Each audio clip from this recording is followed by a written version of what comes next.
Wow, that is so crazy. Now my phone is like acting up. If it's not going hot,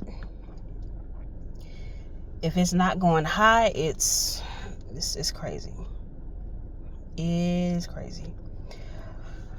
But anyway, as I was saying before, because the video had went out,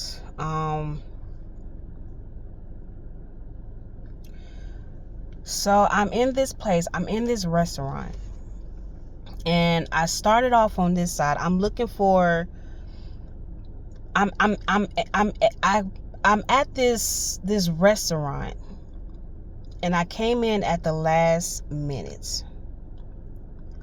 Like, this is closing time. This is them cleaning up. This is them putting food up or whatever like that. But they let me in. I was let in, even though the restaurant is closed. And I started on the right side. Wasn't much food. It wasn't much food, and I'm like, well, I know it's not a lot of food. It may not be a lot of options, but I came in here to get a plate. I'm gonna leave with the plate. Like, that was the determination that I had. So I'm walking around on the right side. I'm walking around on that side.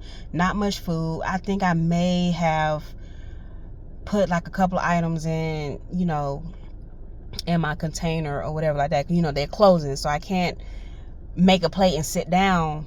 They gave me a container.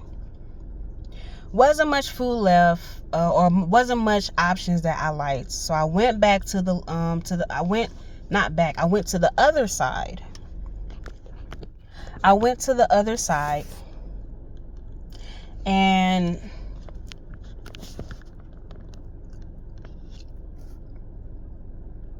the weirdest thing that you will ever see in a restaurant, but I knew it symbolized something. It has a lot of meaning to it. There was a pan of raw chicken. Just a nice little pile of, it was clean. It wasn't dirty or anything. It was clean. It was all cleaned up. There was no, no sitting blood. You know how raw meat be sitting there, all that blood be draining to the bottom. It was none of that. No flies around or anything. And even in a dream, I was like, this is so, why would they have, ew. Why would they have raw chicken? I mean, they're putting food up, they're cleaning up, and they brought out a whole pan of raw chicken. And then I started to have some ideas. Well, it's already cleaned up. You can tell that it's clean because there's no blood, there's no flies, there's no nothing. It's just kind of weird how it's set out like this. But what I can do if I decide to take some is I could bag me up some of the raw chicken, and I could take it home and I can season it and I could fry it up. Okay. But before I decided to take that chicken, because I thought about it, I thought about taking that chicken. Before I decided to do that,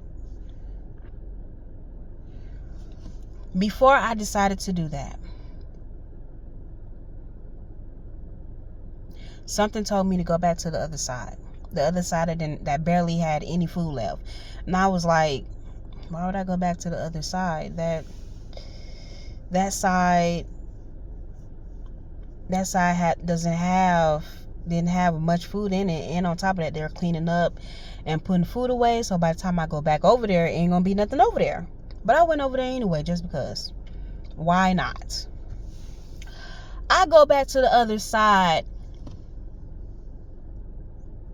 So much food is being laid out now.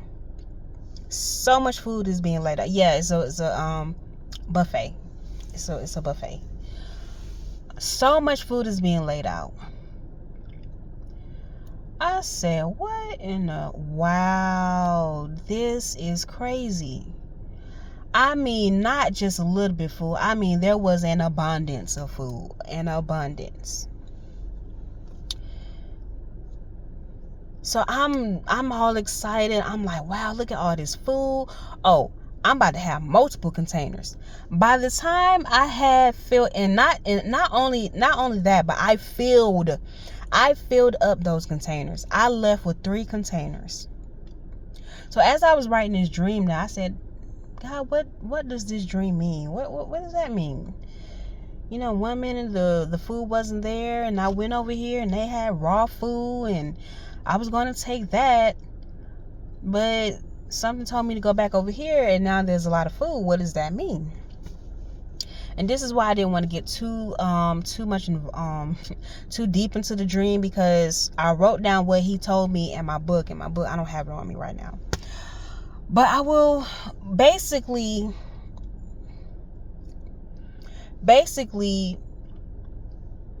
in the last hour, which is where we are now.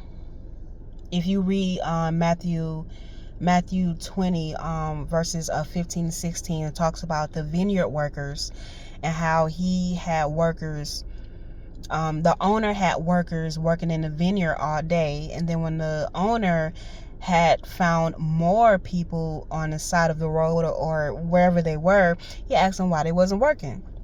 The people said, well, we're not working because nobody hired us. And so the owner hired more workers in the last of the hour, which you will find that in Matthew 20 verse 15, 16. But I would just read verses 1 through 16. I would just read that whole story. When it came time for everybody to get paid, the ones that had came in at the last hour, got a full day's worth of pay.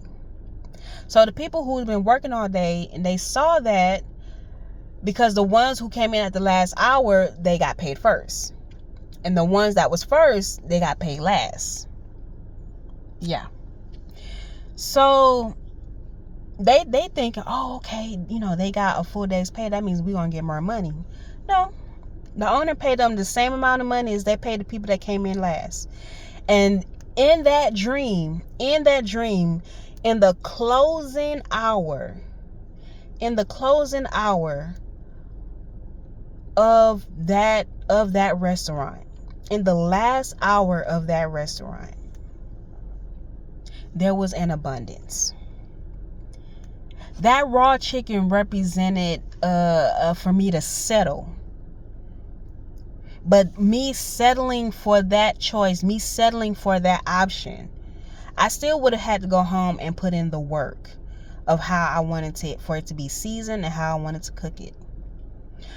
On the other side, God was like, I have something else for you. I have something better for you. Something you don't have to labor for.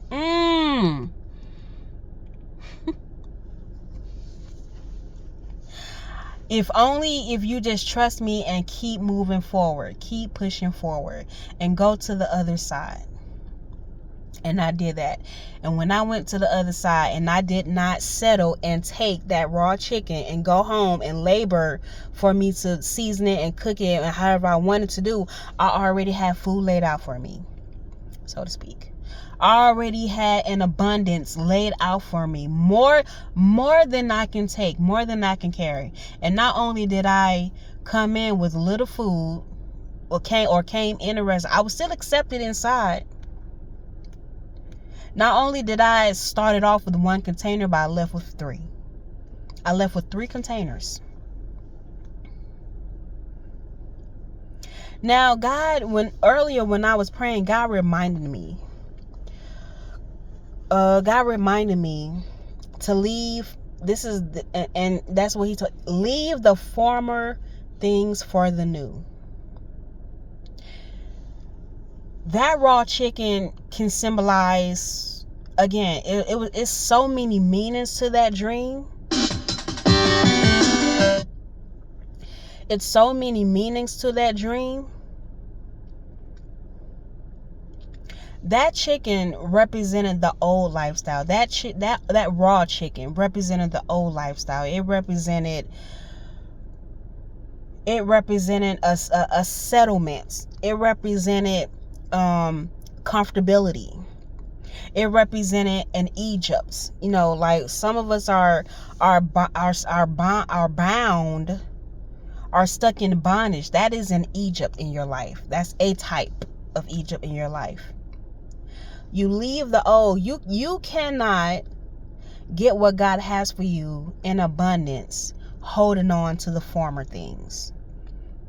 If you're trying to settle in complacency in where you are, if you're trying to settle in comfortability in where you are, you would not be a partaker of the abundance that God has laid out for you. If you have settled on this side when he wants you to be on the other side. You have to let go of the old to possess the promise of the land. Leave the former things for new. According to Isaiah chapter 43, verses 18 and 19, I'm going to read it. Do not remember the former things, nor consider the things of old. Behold, I will do a new thing. Now it shall spring forth. Shall you not know it? I will even make a road in the wilderness and rivers in the desert. When I tell you, when I started off on the right side, there was little to nothing left, because they had already, again, this was closing time. This was the last hour. They had the workers, the employees had already put up the food, and the food that was out, they didn't even get to that yet. So it was a wilderness. It was dry over there. It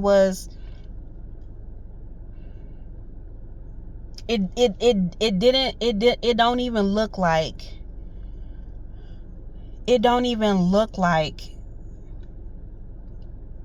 it can be in abundance. It don't even look like it. So that's why you go to the other side. But that other side represents the former. That older side represents the old. Do not remember the former things, nor consider the things of old. That's verse 18 in chapter in Isaiah 43. Don't settle. Don't be comfortable. Don't become complacent. Yes, it's an option. Yes, you have a choice. But that's not what I have for you. That's what I want you to leave behind. That's work.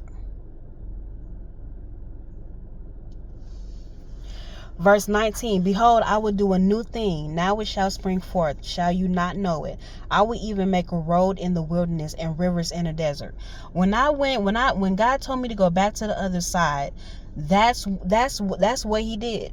I will even make a road in the wilderness and rivers in the desert. Now this is the New King James Version. I normally read from the New Living Translation. So but I mean, but it still says same thing. And the other one, it uses the word streams. But anyway,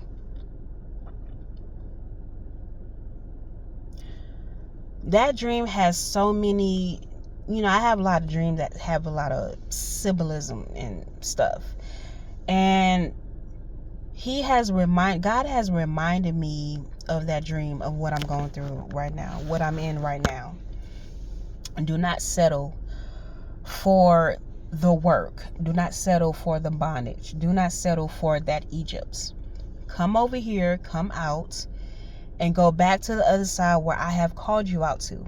That is where the abundance is. This is where I have set up your success. You have to let go of the old. You have to let go of that type of work, because you got to work. Where God has you, you have to work, but it's a different type of work. It's a different type of work.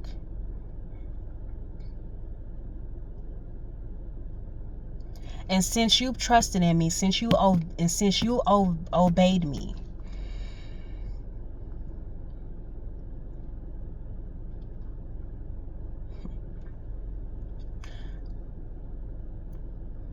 you shall possess the promise of the land. You shall be able to walk into that promised land.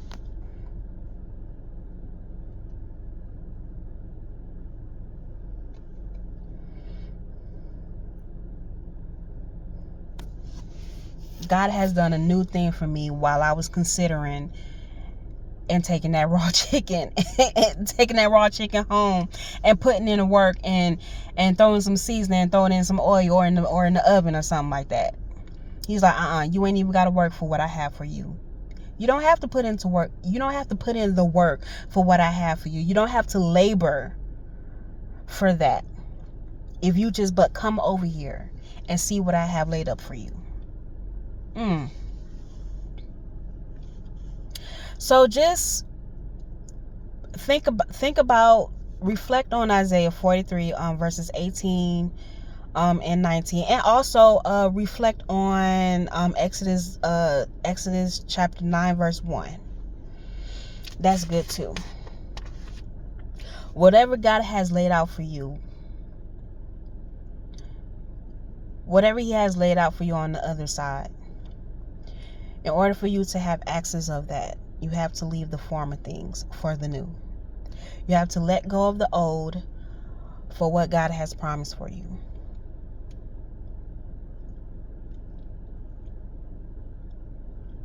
You can't possess both. You can't. Not right now. Where God needs you, he needs you to put your full time into that. He needs your full attention. He needs your full surrenderance, your full submission.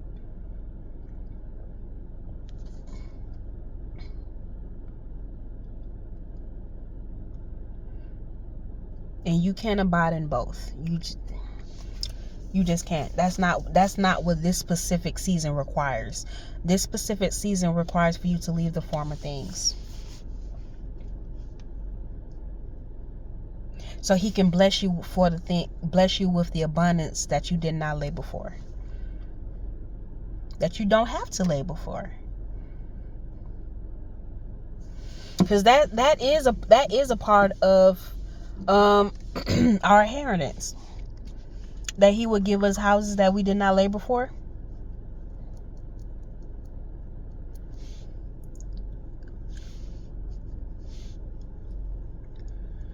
So reflect on these scriptures,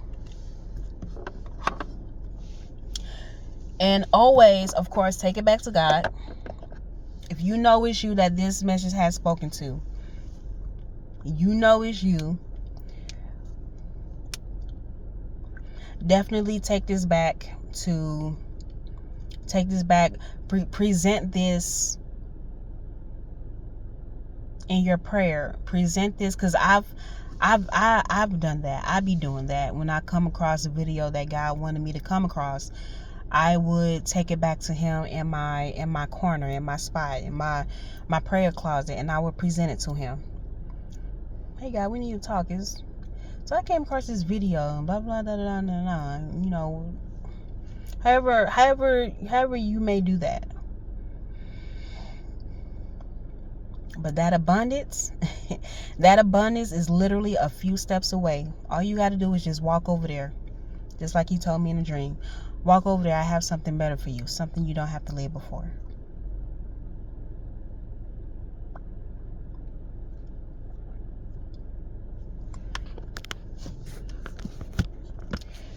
All right. I see you guys another time.